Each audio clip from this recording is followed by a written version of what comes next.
तो पाकिस्तान क्रिकेट में बड़ी हलचल ही चल रही है और आज हमारे साथ मौजूद है राव बिलाल साहब, जो कि हम न्यूज में एज एन एसोसिएट प्रोड्यूसर काम कर रहे हैं और स्पोर्ट्स रिपोर्टर भी रह चुके हैं। राव भाई, कैसे हैं आप? अल्हम्दुलिल्लाह। आप बताएं Aqib. Thank you very much. जी जी, राव भाई, हमारे लिए ऑनर है कि आज हम हमारे प्लेटफॉर्म पे आए हैं। अच्छा राव भाई, क्रिकेट थैंक यू के जी, क्योंकि थैंक यू। हमारा प्लेटफॉर्म है, वेलकम।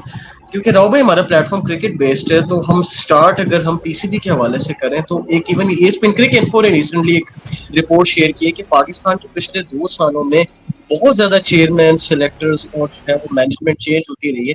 तो आप कैसा देखते हैं, क्या ये रीजंस हैं कि पाकिस्तान की क्रिकेट जो है वो डिक्लाइन की तरफ जा रही है, कि हर वक्त हम जो है वो बंदे तब्दील करने में लगे हुए हैं? भाई देखें, जो ईएसपीएन ने अपना एक वो शेयर किया है ना अपने ऑफिशियल साइट के ऊपर। उसके अंदर उन्होंने दिखाया है कि यार 2021 के से 22 21 के अंदर 21 से 22 तक रमीज राजा थे। रमीज राजा के बाद जका अशरफ आ गए। जका अशरफ के बाद जो है अब ये मोहसिन नकवी हैं हमारे चेयरमैन। और इस दौरान जो चीफ सेलेक्टर चेंज हुए हैं, उन्होंने 7 नाम दिए हैं, जो 7 चीफ सेलेक्टर चेंज हुए हैं। बिल्कुल और बिल्कुल। आप देखें कि उसके अंदर हेड कोच कितने चेंज हुए हैं, 8 हेड कोच चेंज हुए हैं उसके अंदर।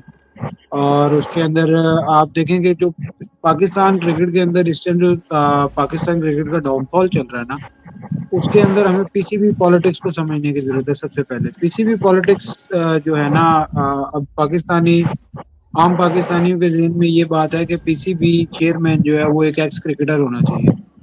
जबकि जो स्पोर्ट्स को रिपोर्ट करते हैं या स्पोर्ट्स की समझ रखते हैं, वो ये इस बात को इस बात का दावा करते हैं कि यार हमें बतौर चेयरमैन पीसीबी एक एडमिनिस्ट्रेटर की जरूरत है। We don't need a cricketer at higher level. आप उसके बाद आप ये कर सकते हैं कि आप फॉरेन कोचेस को लेके आ सकते हैं और बाकी जो मामलात हैं आपके, वो आप क्रिकेटर्स के साथ कर सकते हैं।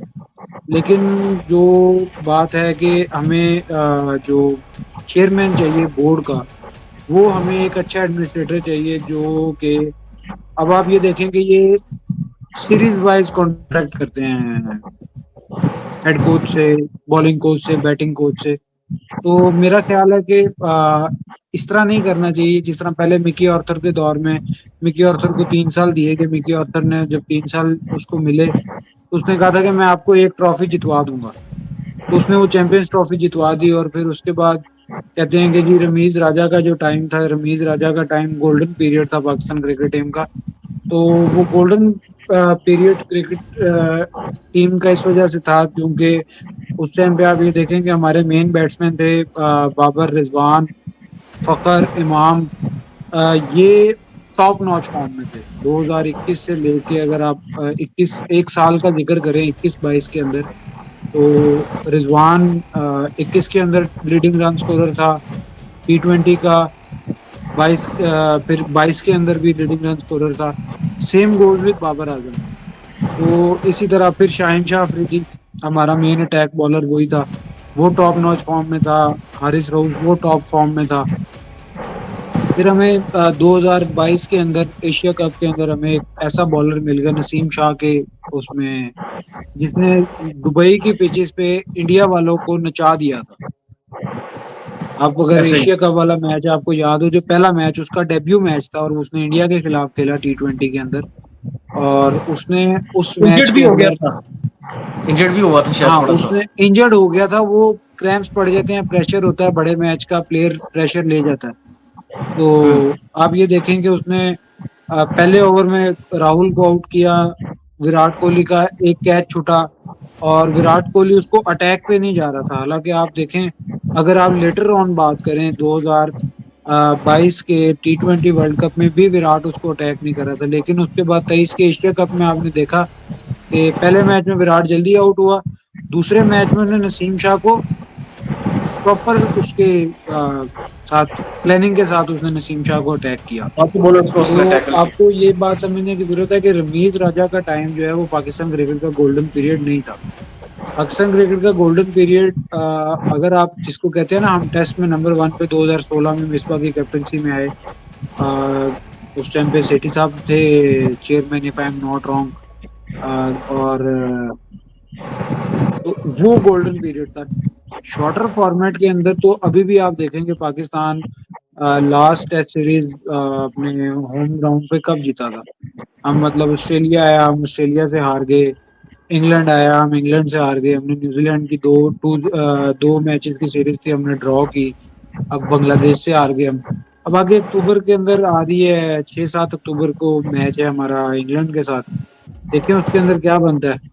तो अभी आप ये देखें कि श्रीलंका और इंग्लैंड की सीरीज चल रही थी जो इंग्लैंड में। तो श्रीलंका पहला मैच काफी बुरे तरीके से हारा, और दूसरे मैच के अंदर श्रीलंका ने वो 8 विकेट से टेस्ट मैच इंग्लैंड के अंदर तीसरा मैच है वो जीते हैं, जीता। गालिबन 2-1 से इंग्लैंड सीरीज जीता है। हाँ, मैं 1-1 से ड्रॉ हुई है वो सीरीज। और इसी तरह आप देखेंगे वेस्ट इंडीज, हम ऑस्ट्रेलिया से हार के आए सीरीज 3-0। 2-0 हम ऑस्ट्रेलिया से, 3-0 हम ऑस्ट्रेलिया से हार के आए। और उसके बाद वेस्ट इंडीज गया हमारे बाद, और वेस्ट इंडीज ने वो 1-1 से ड्रॉ की सीरीज। और बराबर वेस्ट करके इंडीज वो टीम थी बात। जो 2023 के वर्ल्ड कप के लिए क्वालिफाई नहीं कर सकी। ऐसा है, उसको ऐसा ही वो हार गई थी और नेदरलैंड से सुपर ओवर में, और वो क्वालिफाई नहीं कर सकी। और हम ऐसा ही। अपने पॉइंट्स की बेस पे गए थे। और आपके सामने ही है फिर 24 के। और जो पॉलिटिक्स की बात है पीसीबी के अंदर, आप देखेंगे जब से शहनशाह अफरीदी दामाद बने हैं शाहिद अफरीदी के, तो आप देखेंगे क्रिकेट टीम के अंदर पॉलिटिक्स जो है वो दोबारा से शुरू हो गई है। ऐसा ही जो एक टीम जिसे कहा जाता था कि ये टीम जो है वो भाइयों की टीम है, और इस टीम के अंदर कोई ग्रुपिंग नहीं है। आप और देख। जब बाबर को हटाने का कह रहे थे, बाबर को हाँ, जब हटाने का कहा, जब बाबर टेस्ट मैच हारा और उन्होंने कहा कि शाहीन को कप्तान बनाना चाहिए, तो आकिब जावेद जो कि लाहौर कलंदर के हेड कोच हैं, उन्होंने ट्वीट किया। तो शाहीन ने उनके ट्वीट के जवाब में उनको तो मेंशन नहीं किया, लेकिन शाहीन ने एक ट्रेंड शुरू किया, सोचना भी मना है। तो वो टीम हाँ, इस हाँ। तरह थी। लेकिन जब से शाहीन अफरीदी जो है वो शाहिद खान अफरीदी के दामाद बने, शाहिद खान अफरीदी खुद भी इन बातों में मशहूर थे कि वो लॉबिंग करते थे। और 2011 के वर्ल्ड कप के बाद जब उन्होंने रिटायरमेंट का ऐलान किया, सेमीफाइनल में इंडिया से हार के, और फिर मिसबाह उल हक वनडे टीम की क्यादत मिसबाह उल हक ने संभाली, और T20 टीम की क्यादत जो है वो मोहम्मद हफीज को मिली। तो उन्होंने टीम के अंदर ग्रुपिंग की। और एशिया कप 2012 का जो पाकिस्तान लास्ट एशिया कप जीता था, उसके अंदर उन्होंने टीम सिलेक्शन से पहले बोर्ड को कहा कि आप मुझे क्लियर बताएं कि आपने कप्तान किसको बनाना है, मुझे बनाना है कि आपने मिसबा को बनाना है। ऐसा ही है। अच्छा राहुल भाई, आप अगर बात करें पाकिस्तान क्रिकेट के बारे से, तो क्या वजह है कि बेसिकली हमारा सिस्टम जो है वो इतना मुश्किलात का शिकार है। और स्पेशली अगर मैं मोहसिन नकवी की अगर आप बात करता जाऊँ, तो ये जो है इनका लग रहा है कि उस तरह का क्रिकेटिंग बैकग्राउंड नहीं है। बीच में उन्होंने वकार यूनुस को भी अपॉइंट किया है, और ये खुद जो है वो डिसीजन मेकिंग नहीं कर पा रहे। सिलेक्टर्स और कोचेस उनको बहुत ज्यादा पावर दे रहे हैं। तो क्या कहते हैं मोहसिन नकवी का स्पेशली टेन्योर है, क्योंकि इनको कंपेरेटिवली पिछले चेयरमैन के मुकाबले में जरा टाइम अब लग रहा है कि पूरा दिया जा रहा है। भाई देखिए, जो मैंने आपको पहले बात की ना स्टार्ट में, कि हमें एक क्रिकेटिंग ब्रेन की जरूरत नहीं है इस टाइम पीसीबी के अंदर, हमें एक अच्छा एडमिनिस्ट्रेटर चाहिए। मोहसिन नकवी एक अच्छा एडमिनिस्ट्रेटर था, उसने लाहौर को ठीक किया और सारा कुछ। तो और एक जिसे कहते हैं कि एक इन्फ्लुएंस के थ्रू वो चेयरमैन पीसीबी लग गए। और उन्होंने देखें कि अपने जो उनकी कैबिनेट के बंदे थे, वहाब रियाज, अ, वो थे स्पोर्ट्स मिनिस्टर थे वो उनके अभी भी केयर बोर्ड टेकर में, टाइम में। हाँ, वो वो तभी केयर बोर्ड टेकर में। टाइम में स्पोर्ट्स मिनिस्टर थे। तो आप देखेंगे उन्होंने उसको उनको अपॉइंट कर दिया चीफ सेलेक्टर के तौर पे। और वहाब रियाज जो है वो एक जिद और अना के अंदर रहे। उन्होंने कुछ प्लेयर्स को इतने ज्यादा मौके दे दिए कि इतने बनते नहीं थे। और ऐसे ही जहां है। तक बात है इस टाइम मोहसिन नकवी की, तो मेरा ख्याल है कि उनको अब ये सोचना चाहिए कि अगर तो उन्होंने पाकिस्तान क्रिकेट टीम का कुछ करना है, तो उनको डोमेस्टिक लेवल से प्लेयर उठाने पड़ेंगे। आप देखेंगे पीएसएल एक हमारा लोकल ब्रांड है, और हम पीएसएल की बात करते हैं कि पीएसएल टैलेंट। तो पीएसएल टैलेंट, मेरा ख्याल है कि पीएसएल टैलेंट में हमारे पास जो बैट्समैन आए हैं, उनमें आप नाम ले लें, एक बाबर आजम आए हैं पीएसएल के थ्रू।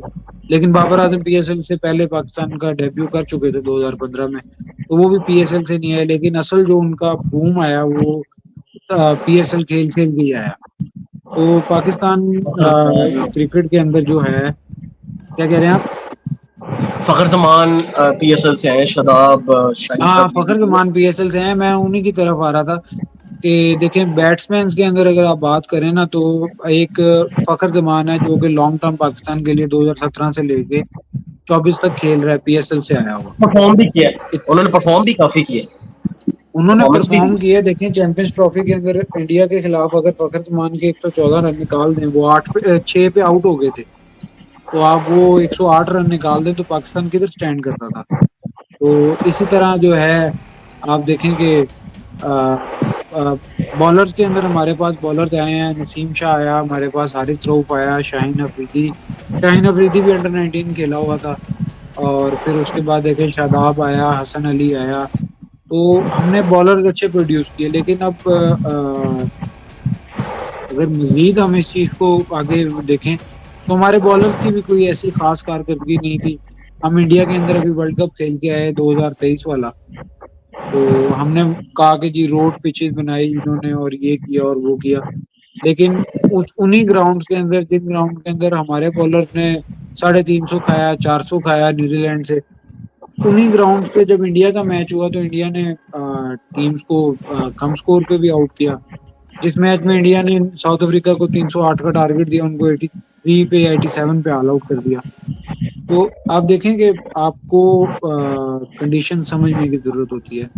अभी अगर हम पहले टेस्ट की बात करें जो पिंडी के अंदर वो पिंडी में जो पहला टेस्ट खेला गया पाकिस्तान वर्सेस बांग्लादेश, उसके अंदर हमने 4 पेस बॉलर्स खिला दिए।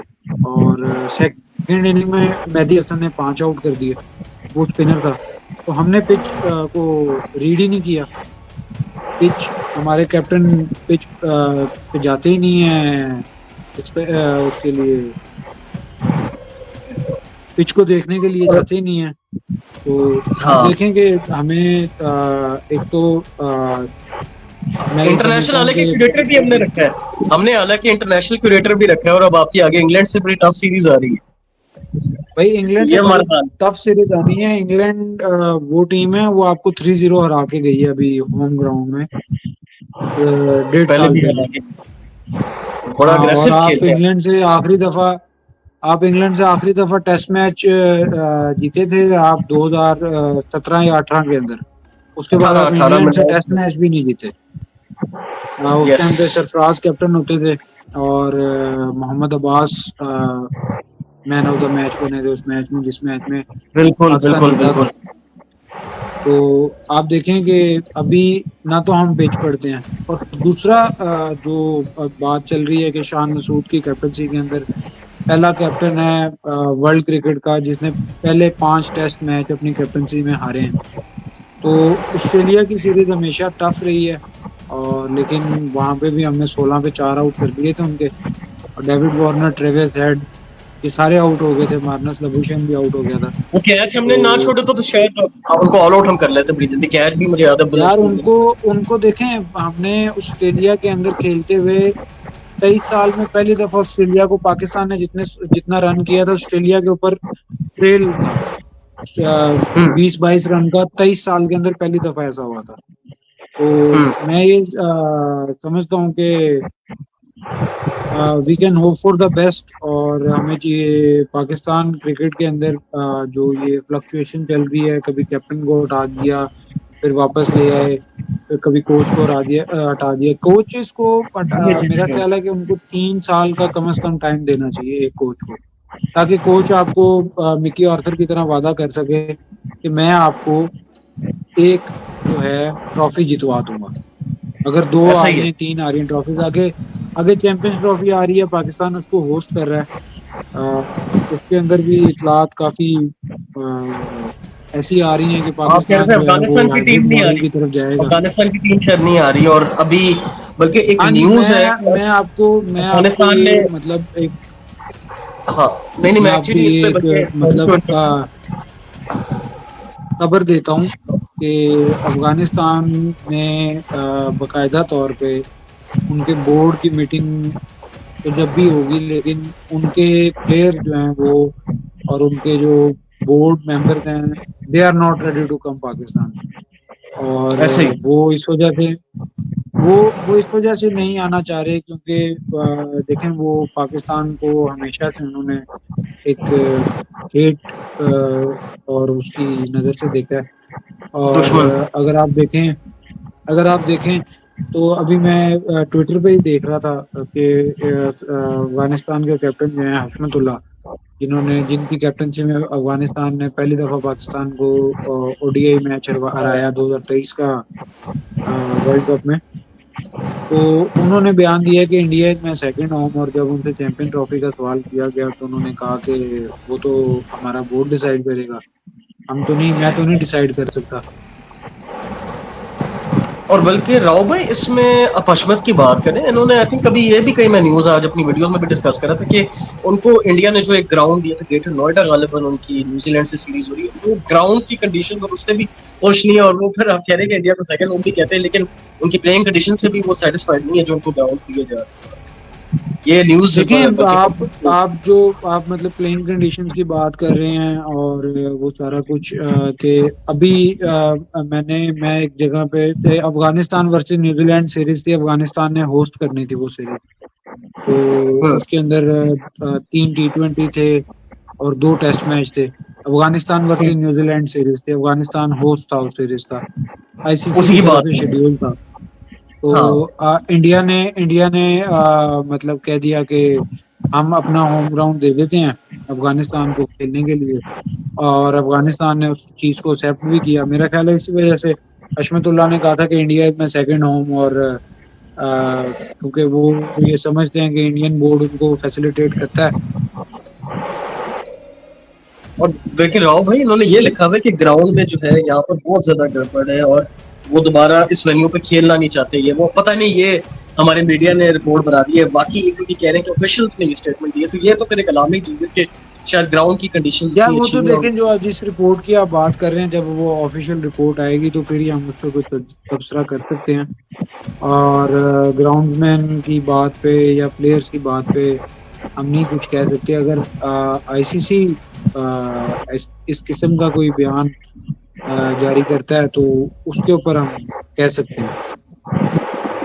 अच्छा राहुल भाई, lastly before we close this video, आप पाकिस्तान के सिस्टम की बात करें तो एक दफा आतिफ भाई ने हमारे चैनल के ऊपर ये बात कही थी कि अगर बोर्ड के अंदर, जैसे आप वो 3 साल वाली बात करें, इस पर मैं ऐड भी करना चाह रहा था, तो आतिफ भाई ने कल मुझे ये सजेशन दी थी कि आपको प्राइम मिनिस्टर के बजाय प्रेसिडेंशियल सिस्टम जो है वो पीसीबी के अंदर ले आना चाहिए, कि उसके जो प्रेसिडेंट को है वो पेट्रन इन चीफ बना देना चाहिए, कि उसकी वजह से जो है बोर्ड के अंदर स्टेबिलिटी भी रहेगी, क्योंकि प्रेसिडेंट प्राइम मिनिस्टर बार बार इधर चेंज होता है, उसकी वजह से चेयरमैन बदलते जाते हैं, प्रेसिडेंट जो है वो एक बरकरार रहता है, तो उससे पीसीबी में भी आपको स्टेबिलिटी नजर आएगी। तो इस सजेशन को आप कैसा देखते हैं कि अगर प्रेसिडेंट जो है या वो पैटर्न इन देखें, चीफ। आप मेरा ख्याल है आप बात कर रहे हैं कि पाकिस्तान के अंदर जो आप पाकिस्तानी गवर्नमेंट की बात कर रहे हैं ना, कि उसके अंदर प्रेसिडेंशियल चेंज आना चाहिए। और फिर हाँ, प्राइम मिनिस्टर के बजाय प्रेसिडेंट, क्योंकि आपको पता है यहाँ पर प्राइम मिनिस्टर होता है आप ये पैटर्न। बात कर रहे हैं, आप देखें कि अगर देखें कि जय शाह जो है वो बीसीसीआई का प्रेसिडेंट है।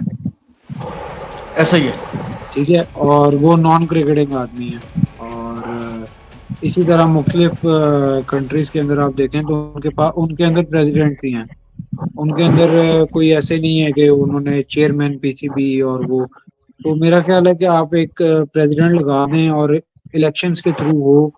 लेकिन फिर वही बात, पाकिस्तान के अंदर रिगिंग और हॉर्स ट्रेडिंग और ये सारा कुछ जो मामला पॉलिटिक्स में होते हैं, वही सब क्रिकेट में आ जाएगा। और मेरा ख्याल है कि पॉलिटिशियन को चेयरमैन पीसीबी नहीं लगाना चाहिए। आपको डीपॉलिटिसाइज कर मोहसिन देना नकवी चाहिए। को, हाँ जी, मोहसिन नकवी डीपॉल को आज खुद तौर पे खुद इस्तीफा दे देना चाहिए। ऐसे ही है। मतलब बेसिकली आके भाई की सजेशन ये थी कि क्योंकि यहाँ पर प्राइम मिनिस्टर जो होता है वो पैटर्न होता है, वो अपॉइंट करता है चेयरमैन को, तो प्रेसिडेंट क्योंकि स्टेबल है तो वो जब अपॉइंट करेगा तो फिर वो बंदा लंबे टर्म करेगा। आई थिंक गालिबन पीसीबी के अंदर इलेक्शन सिस्टम है भी, रमीज राजा के भी हुए थे, लेकिन बाकी चेयरमैन तो जो है वो देखें, भर्ती हुए थे। बात ये है कि प्रेसिडेंट जो है ना वो आप प्राइम मिनिस्टर को तो वोट ऑफ नो कॉन्फिडेंस से हटा सकते हैं, प्रेसिडेंट को आप नहीं हटा सकते। उसके लिए एक बहुत लंबा प्रोसीजर है वोट ऑफ नो कॉन्फिडेंस का और प्रेसिडेंट को हटाने का। तो मेरा ख्याल है कि हमें थ्रू इलेक्शंस हमें इंतखाब करना चाहिए पीसीबी के चेयरमैन, पीसीबी के प्रेसिडेंट का।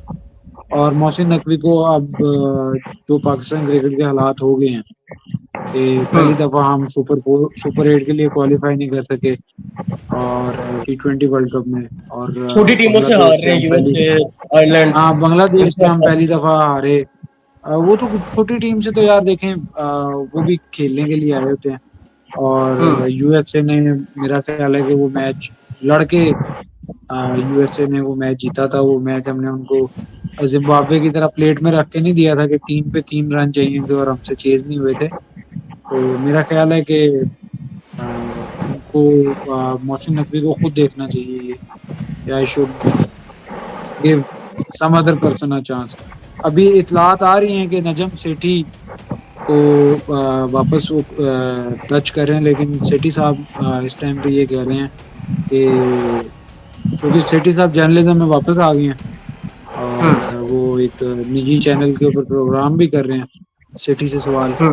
तो वो कह रहे हैं कि अब हम्म। मैं जो है, मेरी सेहत इस बात की इजाजत नहीं देती। कि वो बोर्ड में रहे, और बेसिकली आई थिंक गवर्नमेंट का भी जो है वो मोहसिन नकवी की तरफ ज्यादा फेवर है। और आई थिंक राव भाई नहीं, मोहसिन गवर्नमेंट नकवी का इन्फ्लुएंस नहीं होगा इसके अंदर कोई। सेठी साहब तो पहले भी पीएमएलएन दौर के अंदर ही रहे हैं चेयरमैन पीसीबी। और मेरा ख्याल है कि इस टाइम पे it's time for a change in PCB. हमें ये एक्सपेरिमेंट बहुत भारी पड़ गया मोहसिन नकवी वाला। ऐसे ही है। और उनको भी बेसिकली चाहिए कि एक चीज पे फोकस करें, वो भी दो दो तीन तीन जगह राव पे टांगे अड़ा रहे हैं, या तो इंडियन मिनिस्ट्री देख रहे हाँ जी हैं या भाई, पीसीबी देखें वो देख रहे सेनेटर हैं, भी और हैं, दीज वो आर टू वजीर डिफिकल्ट दाखिला भी जॉब्स। हैं, और वो दो अब डिफिकल्ट चेयरमैन जॉब्स। पीसीबी भी हैं। चले राव भाई, इंशाल्लाह आपको फिर दोबारा एक वीडियो में एंगेज करेंगे और कोशिश करेंगे कि कल को आपको फिर एक और वीडियो में लेके आए। So guys, that's it for this video. Please के पेज को लाइक करें, फॉलो करें, सब्सक्राइब करें for more content like this. तब तक के लिए मुझे राव भाई को दीजिए इजाजत। गुड डे एंड अल्लाह हाफिज़।